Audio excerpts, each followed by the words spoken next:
3 rockets were launched from Lebanon toward northern Israel on Thursday, but landed in the Mediterranean Sea, causing no damage or casualties, the Israeli military said.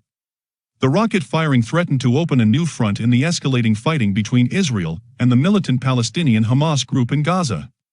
The Israeli Defense Forces, IDF, in a Twitter post confirmed that 3 rockets were fired from Lebanon into the Mediterranean Sea off the coast of northern Israel. The IDF gave no details of who fired them.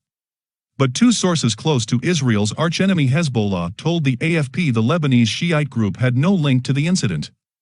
A short while ago, 3 rockets were fired from Lebanon into the Mediterranean Sea off the coast of the Galilee, Israel's army said in a statement.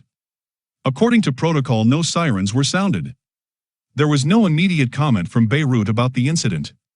Israel fought a 2006 war against Hezbollah guerrillas, who have sway in southern Lebanon and advanced rockets. The border has been mostly quiet since then.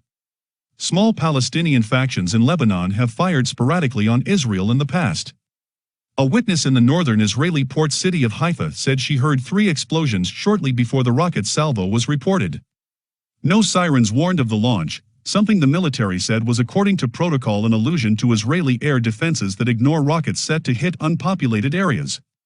The rockets from Lebanon came amid an escalation of fighting between Israel and Hamas despite international calls on both sides to scale back the conflict. Earlier Thursday, Hamas fired a barrage of rockets into Israel. Hours later, Israel struck Gaza with artillery and tank shells, forcing families to flee their homes, Palestinian witnesses said. The use of artillery fire in Israel's 4-day-old offensive raised the likelihood of civilian casualties. Israel massed thousands of troops along the Gaza border and reservists were called in as IDF officials said all options were on the table, including a ground offensive into the besieged Palestinian enclave.